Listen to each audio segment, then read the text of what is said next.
Telecom company Vodafone idea, इनके ऊपर AGR का ड्यू है। और जितनी भी टेलीकॉम कंपनी है, वोडाफोन और भारती एयरटेल, यही दो मेन है, ये कोर्ट के पास इन्होंने एप्लीकेशन लगाई कि आप प्लीज हमारा एजीआर जो ड्यू है उसके ऊपर ब्याज वो माफ कर दें। और कोर्ट ने इन्हें साफ मना कर दिया, भाई ऐसा तो मुश्किल है, ऐसा नहीं हो पाएगा। अगर आपको लगता है सरकार से, तो सरकार से बात कर सकते हैं और सरकार ही इसे वेव ऑफ कर सकती है, हम नहीं कर सकते इसे। कितना ड्यू है ये ध्यान में रखिए कि एजीआर ड्यू जो इनका है 83,400 करोड़ ड्यू है। ये वेवर चाहते हैं 45 करोड़ थाउजेंड का, जो इंटरेस्ट और पेनल्टी है। मतलब this minus this main AGR due है इनका। ऐसे ही सेम भारती एयरटेल का भी है। तो अब ये तो बहुत ही खराब हालत में है वोडाफोन आइडिया। तो ये मांगने गया तो बाकी लोग भी चले गए, भारती एयरटेल भी चल गया, टाटा टेली सर्विसेज भी चले गए। तो सुप्रीम कोर्ट ने कर दिया मना, ये हम तो नहीं कर सकते, आप गवर्नमेंट से आके बात कीजिए। अच्छा, ये ऐसा जब वर्डिक्ट आया तो उसी दिन मार्केट फॉल कर गया 8.7%, अप्रोक्स 9% तक फॉल कर गया। जबकि बाकी जो टेलीकॉम सर्विस है, भारती एयरटेल, टाटा टेली सर्विसेज, वो इतना इंपैक्ट नहीं हुआ क्योंकि इसकी सर्वाइवल के ऊपर बात आ चुकी है।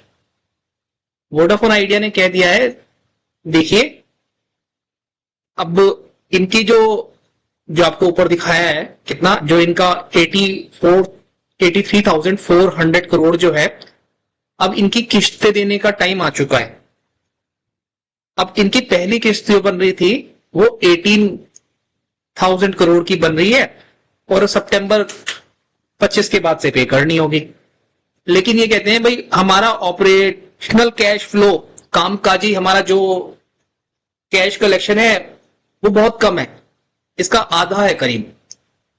और अगर ये रियायत हमें नहीं मिली तो हम ना इनकैपेबल है, हम काम नहीं कर सकते। 26 के बाद ये काम ऑपरेशन कंटिन्यू नहीं कर सकते। लेकिन एक अच्छी बात ये है कि भारती एयरटेल ये साथ में चले गए, लेकिन जरूरत ज्यादा वोडाफोन आइडिया को है और सुप्रीम कोर्ट ने इसे मना कर दिया। लेकिन भारती एयरटेल को ऐसी कोई दिक्कत नहीं है। ये अभी हम जब इनकी फाइनेंशियल्स देखेंगे तो हमें और पता चल जाएगा। तो ये है डिसीजन सुप्रीम कोर्ट का। अब देखते हैं इनकी सच में बैलेंस शीट कैसी है, प्रॉफिट लॉस कैसा है, एक बार इस पे भी नजर डाल देते हैं।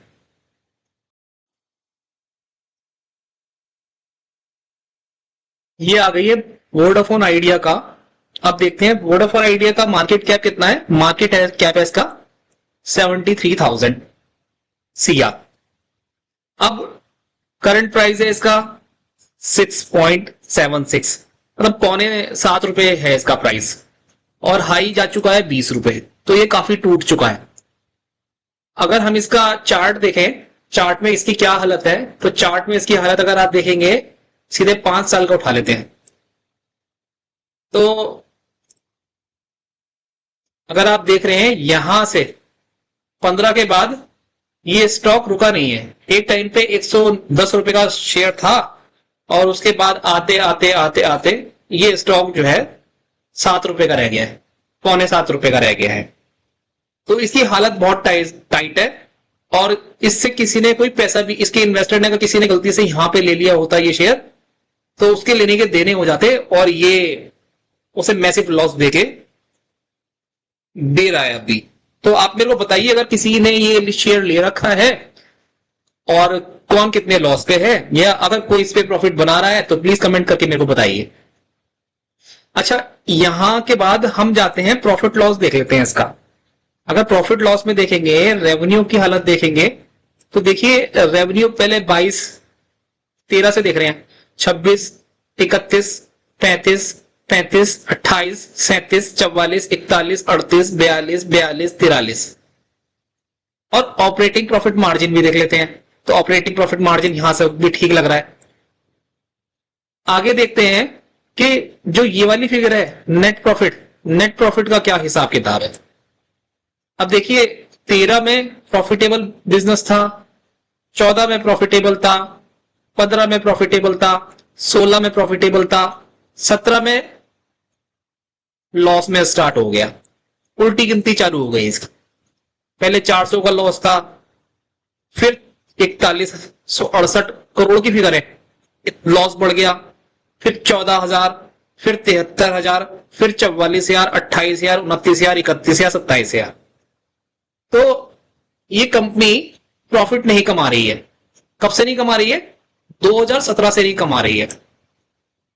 और जरा देख लेते हैं यहां पे कि इनकी सेल्स ग्रोथ कैसी है। तो ट्रेलिंग 12 मंथ में सिर्फ सेल्स ग्रोथ 1% है, और इनके जो सब्सक्राइबर है वो बेस कम होता जा रहा है। एयरटेल और जियो इसके सब्सक्राइबर को खा रही है, और इसके ऊपर मैं आपको बता ही चुका हूं कि इसके ऊपर बेचारे के ऊपर कितना सारा लाइबिलिटी है। इसके ऊपर टोटल लाइबिलिटी है जो एजीआर की है 83,400, और इतने का वीवर चाहते थे। सुप्रीम कोर्ट से एप्लीकेशन लगाई और कह भी दिया इन लोगों ने कि देखो यार, अगर आप हमारा ये वीवर कर दो, नहीं तो साल 2026 के बाद हमसे नहीं हो पाएगा, हम आगे कंटिन्यू नहीं कर सकते, क्योंकि हमारे पास इसका लोन रिपेमेंट करने का पैसा तो है ही नहीं, क्योंकि वो 18,000 की किस्त बनती है, लेकिन हमारे पास ईयरली जो ऑपरेशन से कामकाजी पैसा कलेक्शन होता है वो सिर्फ कितना है? सिर्फ 9,000 के हिसाब से। तो अब इस कंपनी में प्रॉफिट का देख लीजिए, इस बार ट्रेलिंग 12 मंथ में 9% का प्रॉफिट है, अदरवाइज तो प्रॉफिट तो कोई क्या ही है इसके अंदर। इसके शेयर होल्डर ने, अगर किसी ने 10 साल पहले पैसे लगाए होंगे तो उसका तो बस उसने किसी ने कुछ पैसा नहीं कमाया। रिटर्न ऑन इक्विटी देखिए, जब लॉस है तो रिटर्न ऑन इक्विटी कैसे मिलेगी? कोई ईपीएस है ही नहीं, नेगेटिव में ईपीएस चल रहा है। आगे बात करते हैं कि इसीलिए चार्ट में वापस जाते हैं तो इसका पी रेशियो देखेंगे। तो पी रेशियो, यहां तक तो पी रेशियो था जब तक प्रॉफिट था, और जब प्रॉफिट ही नहीं है तो पी रेशियो भी नहीं है। तो ये कंपनी बहुत ही दिक्कत में है। अब मैं एक चीज मैं आपको और बताता हूं इसके अंदर। देखिए बैलेंस शीट कितनी है इसकी। बैलेंस शीट की अगर नेटवर्थ कितनी देखूं, नेटवर्थ के लिए मैं इनको ऐड करता हूं, दोनों आइटम को, इक्विटी और रिजर्व। इक्विटी और रिजर्व ये नेगेटिव में आ रहा है, और ये करीबन 90,000 आ रहा है। मतलब कोई इसके शेयर्स ले लेगा तो उसे कुछ एसेट नहीं मिलेगा, वो लाइबिलिटी ले रहा है आज प्रेजेंट किसके सिनेरियो में। तो 90,000 का नेगेटिव बैलेंस शीट है इसकी, और जबकि इसकी मार्केट कैपिटलाइजेशन कितनी है? 73,000। तो ये सिर्फ एक एक्सपेक्टेशन है कि अगर ये चल गया शेयर तो ये मार्केट वैल्यूएशन इसलिए दे रखी है, और अगर इसकी हेल्प नहीं हुई तो ये कंपनी का कंटिन्यू होना बहुत मुश्किल है।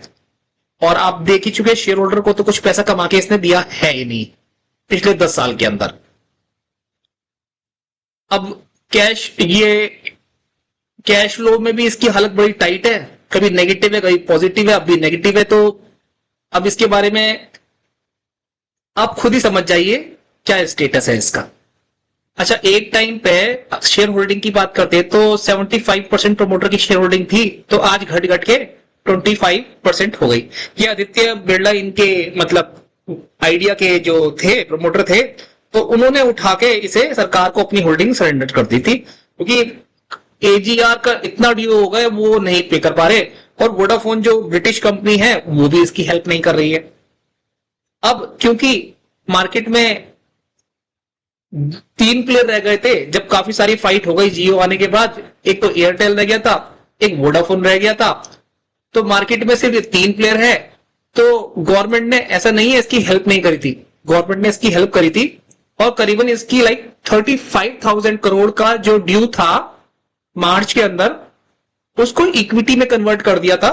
और इसी वजह से गवर्नमेंट की इसके अंदर कितनी शेयर होल्डिंग है? 49.02। मतलब अगर गवर्नमेंट इसके अंदर और इक्विटी बाय करती है, जो भी इनका लोन है गवर्नमेंट की तरफ उसे कन्वर्ट करके, तो ये गवर्नमेंट कंपनी बन जाएगी। मतलब मोर देन 50% अगर हो जाती है तो अब ये तो गवर्नमेंट के ऊपर है कि ये आगे इसे किस तरह से विवर देके आगे कंटिन्यू कराना चाहते हैं, या वो सिर्फ एक ही केस में होगा अगर गवर्नमेंट को लगेगा कि नहीं कि मार्केट में जो टेलीकॉम है दो प्लेयर नहीं छोड़, मार्केट में सिर्फ दो ही प्लेयर गवर्नमेंट नहीं छोड़ना चाहेगी कि नहीं यार सिर्फ जियो को छोड़ देंगे और भारतीय एयरटेल को छोड़ देंगे तो यार ये तो डुओपोली हो जाएगी, सिर्फ मार्केट में दो ही लोग रहेंगे और अपने मनमाने तरह से रेट चार्ज करेंगे। तो इसीलिए शायद पहले भी सरकार ने इनको जो ड्यू था उसे इक्विटी में कन्वर्ट करा, लेकिन अभी ये इसकी इतनी तबीयत खराब हो रखी है, तो एक बार तो हेल्प कर दी सरकार ने, अब दूसरी बार ये हेल्प करेगी या नहीं करेगी कुछ कह नहीं सकते इसके बारे में। लेकिन अगर आप इसके शेयर होल्डर हैं तो प्लीज मेरे को बताइए, क्या आप इसके शेयर होल्डर हैं तो प्रॉफिट में हैं या लॉस हैं, या आप इसे बाय करना चाहते हैं, या अगर आपके पास है तो इसे सेल करना चाहते हैं, क्या आपका पॉइंट है इसके अंदर। तो यहां पे अच्छा, जब अब इसके अगर पीयर ग्रुप की बात करते हैं, भारतीय एयरटेल की बात करते हैं, भारतीय एयरटेल की बात करेंगे तो इसका मार्केट कैप बहुत ही अच्छा है, लाइक 11 लाख करोड़ का मार्केट कैप है, अप्रॉक्स बता रहा हूं मैं यहां पे। और ये अभी हाई से कुछ ज्यादा, बहुत ज्यादा ऐसा भी नहीं है कि जी हाई से बहुत ज्यादा मतलब टूटा हुआ है। और इसको अगर हम इसकी एक बार प्रॉफिटेबिलिटी देख लेते हैं तो प्रॉफिटेबिलिटी देखेंगे तो ये एक डिसेंट रन से पैसा कमा रही है। हाँ, बीच में ये एजीसीआर के ड्यू की वजह से इनको लॉस आया था 20 में 21 में, लेकिन उसके बाद ही फिर से पटरी पे वापस आ गए। तो भारतीय एयरटेल एक बहुत ही स्टेबल कंपनी है, तो इसको ऐसे वेवर की रिक्वायरमेंट थी नहीं, लेकिन जब कहते हैं ना कि यार उसे भी मिल रहा है तो चलो मैं भी ले लेता हूं, और वेवर मिल जाएगा तो क्या बुराई क्या है, अच्छा है, इतने पैसे माफ हो जाएंगे। लेकिन सुप्रीम कोर्ट ने तो कर दिया साफ मना। अच्छा, भारतीय एयरटेल में कहें तो भारतीय एयरटेल एक दमदार कंपनी है। इसकी बैलेंस शीट अगर देखें तो बैलेंस शीट फिर से देख लेते हैं। नेटवर्थ कितनी है इसकी, करीबन 1,13,000 करोड़, और मार्केट कैप कितना है, करीबन 9 टाइम्स है। तो इसका जो पी रेशियो है वो 39 का है।